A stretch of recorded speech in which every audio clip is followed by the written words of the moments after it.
Have you heard about Anchor? If you haven't, I'm here to tell you it's the easiest way to make a podcast. Let me explain. It's free, and I mean free. I haven't paid a dime to produce or distribute my podcasts. There's a creation tool that allows you to record and edit your podcast right from your phone or computer. How easy is that? Podcast distribution can be a headache, but not with Anchor. Anchor distributes your podcast for you so it can be heard on Spotify, Apple Podcast, and many, many more. As a bonus and not an obligation, you can make money from your podcast with no minimum listenership. Anchor has everything you need to make a podcast in one place. Download the free Anchor app or go to anchor.fm to get started. Welcome to Real Ghost Chatter. I'm Marianne Paul, America's Lady of Supernatural Thrillers. Today, our guest is Victoria Hardesty. Victoria has owned Arabian horses for the past 35 years. She and her best friend, Nancy Perez, are authors of a series of novels about Arabian horses and the young people who love them. Victoria and her husband ran a training show barn for a number of years at their ranch in Pinon Hills, California. Many of their story ideas came from the young people who learned to ride and show their horses from the ranch. Before she retired, Victoria was a busy executive assistant to the board of directors of a $200 million a year distribution company. She honed her organizational skills and her writing skills over 30 years on the job. And on top of that, Victoria, obviously you have a supernatural encounter to share with us. So I'm going to ask you, where were you when you had the first encounter? Actually, the first encounter was late one evening, about a week after Edna June died. And then we're going to back up a little and go, okay, I know who Edna June is, but right. A lot of people don't. So first, if you would, I just wanted to see where you were when you first had it happen and how quickly. And now I want to hear the Edna June story. Yeah. Well, my first husband had passed away, and I had the ranch I was trying to run by myself. So I'd hired a guy to come down to the ranch every day and feed the horses in the morning and clean stalls and just sort of keep the ranch up for me while I was working. And he was out dumping a load of stuff out of the barns, if you know what I mean. I do. And he walked out to a tree way out back, and he dumped this load, not realizing that there was something on the other side. And it scared her, and she just went screaming and running. And who was she? He named her Edna June because this was in June, and he just liked the name Edna June. So he named her immediately, and he thought, this poor thing looks like she's either got babies somewhere or something, because all of her teats were hanging.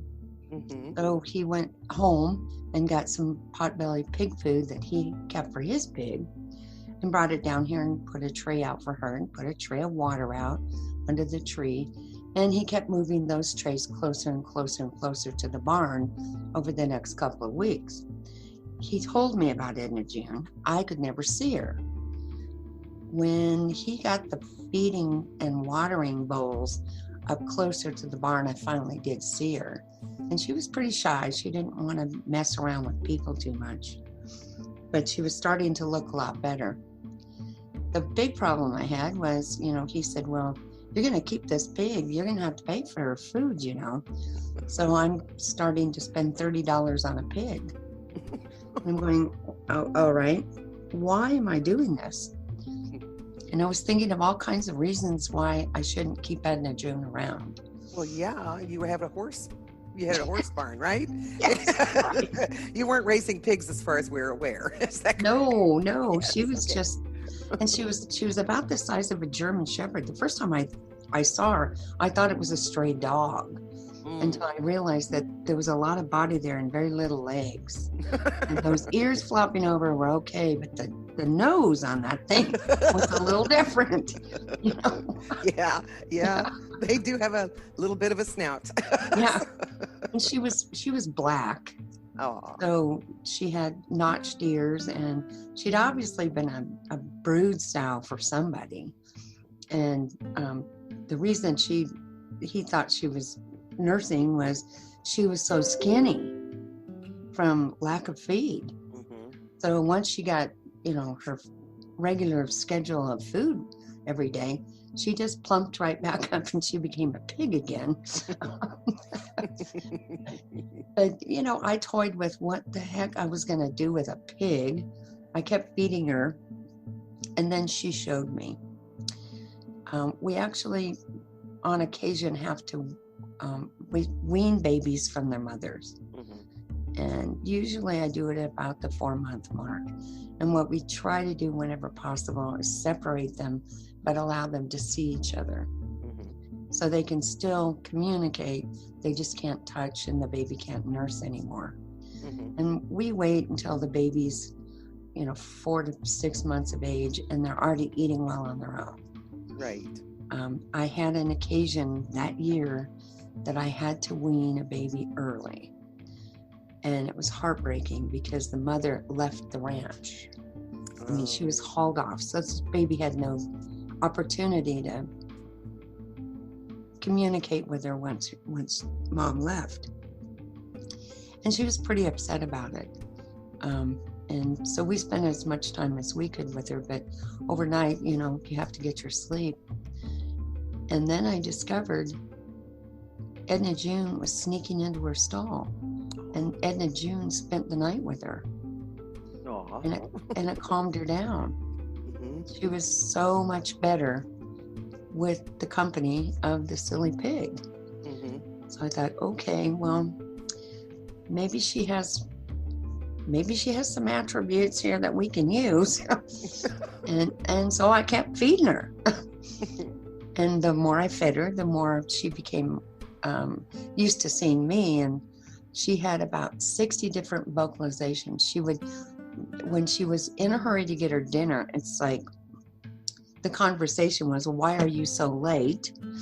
And she was adamant about it. And after I put her food dish down for her, she always was very sweet. And then she'd look over her shoulder and say, thank you. But it was a different sound. When she was talking to the horses, she had a totally different sound. When somebody startled her, good grief, you'd think we had Jurassic Park. Honest to God, I think they used a pig for the T-Rex in that movie. You funny. Scare one or make one mad, and that's what they sound like. I understand. I was on a farm with my grandparents had pigs, so I understand what they can do. Oh, they can be loud. Yes, they can, and they can be aggressive if they need to. Yeah. So, how long did you have Edna June? Edna June was here for over 10 years. Oh, so she was here one other time her contribution to the ranch was so important and so obvious. We had a horse that some friends of mine had dropped off for a week because they were going on a cruise. So they dropped the horse off, and the horse had never been away from home, was horrified, didn't know anybody at the ranch, and this horse just paced the entire day across the front of his stall. Now, I could see the pacing in the way the dirt was wearing. And I fed the horse and went back to the barn to take care of Edna June. And I finished everybody.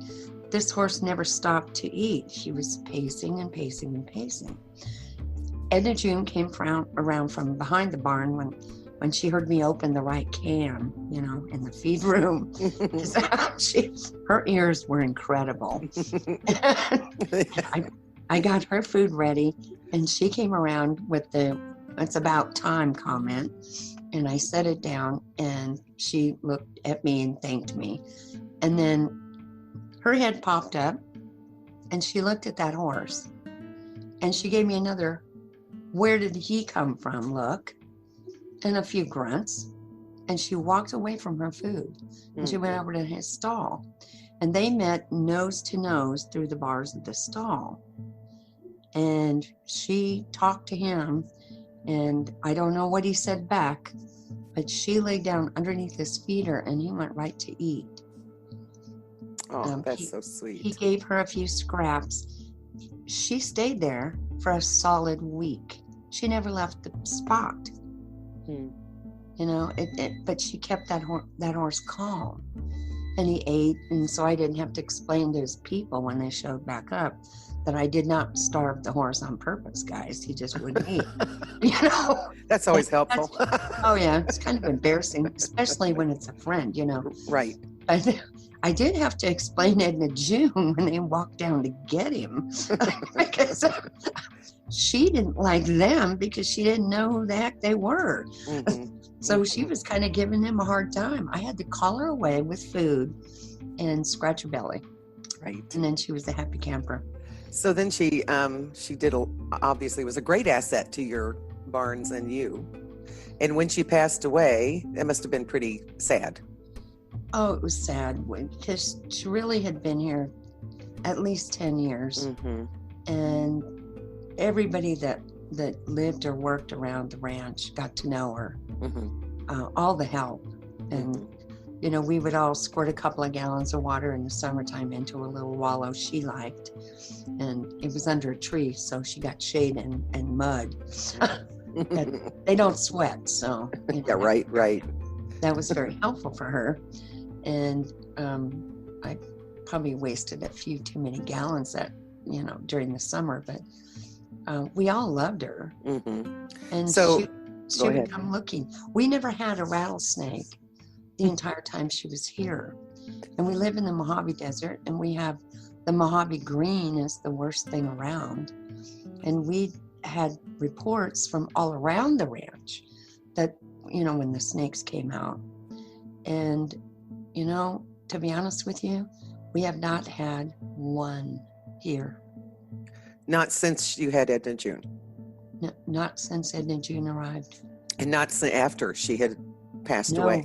We still haven't had any. So tell me a little bit about the first time, as I asked, where you noticed her the first time after she had passed. Well, it was a summer evening, so our summers are long.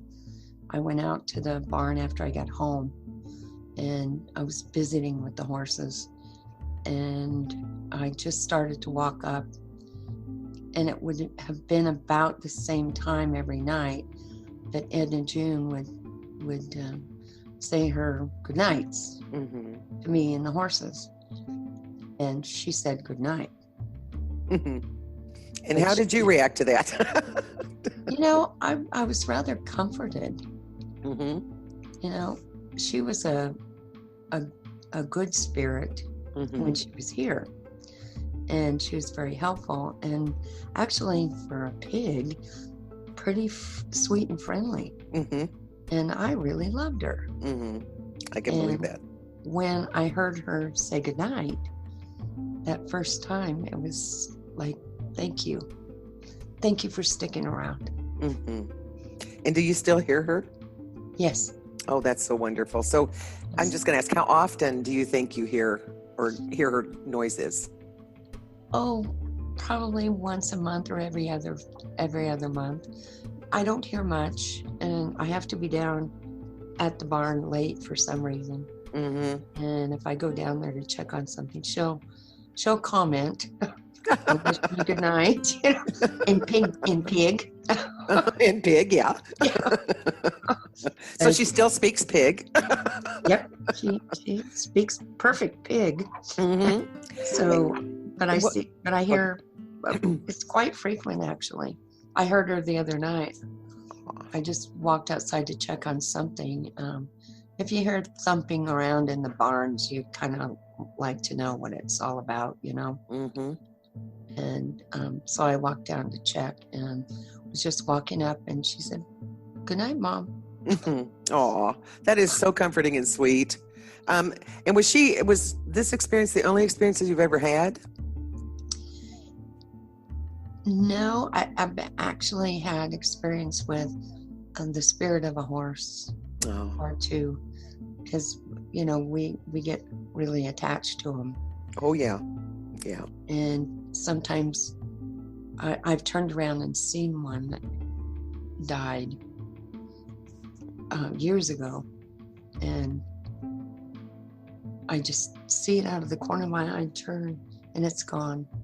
And it sounds like it causes some great emotions in you. Yeah, it does. It does, because I know they're still here. So, I take them as guardian spirits. Mm-hmm. From what you say about Edna June, I think that's really true. Well, she's kept the snakes off the ranch for, good Lord, 20, almost 24 years. Wow. And she was only here for maybe 10. And we haven't had, I think we've only had to wean one baby since she died. Wow. She's a great nursemaid, huh? She was just terrific, because she figure out and some of the stalls are not easy to get into. The outside paddocks are a little easier, but she'd have to almost dig a hole to get under. Mm-hmm. And she would do that. And I would find, of course, when you go doing the cleanup duty the next day, there's a definite difference. Mm-hmm. Right. So you can tell when she's been there. That stuff couldn't get there unless she was there. Right. Well, what advice would you give someone who has like first time having a supernatural encounter, and that how people get a little nervous, right? So what advice would you give? Well, some people get kind of spooked about it, but if you stop to think about who or what, mm-hmm. Now what were they like in life, and would they purposefully come scare you? Mm-hmm. Most likely not. Mm-hmm. And if they're there, you see them or you hear them, I think their spirit is still here as a spirit guide, maybe, or there's Edna June still the guardian of the ranch. Right. That is just wonderful. Even gives me little goosebumps. And that's not easy to do with me sometimes. Right, what I write. Some of your stories are interesting. I love your stories. Oh, thank you. I do. I loved Wonder Horse. I loved your freedom story as I read. And I do want to say that this is such really a kind, sweet story, and I really have enjoyed hearing it. And I love hearing about horses, but of course we're going to have to end shortly. So we might have to do that another time. Otherwise, we could talk all day. We really could. So what I'm going to do instead is say, this concludes our podcast today. And I really want to thank you, Victoria, for being here. And you can find Victoria's and Nancy's Wonder Horse series at authormasterminds.com/Victoria-Hardesty, and that's HARDESTY and AND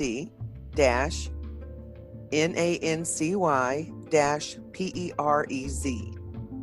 If you enjoyed this podcast, I encourage you to share it with others you think would also be interested. I would love them to hear about this story and others. Please feel free to share them all. If you'd like to know more about me, go to maryannpoll.com, MARYANNPOLL.com, and or authormasterminds.com/Mary-Ann-Paul. Until next time, may the wind always be at your back, the sun on your face, and the good Lord walk beside you. Thank you again, Victoria, for a delightful and wonderful recording and session with you. Thank you for having me. No, I'm really glad we could do this.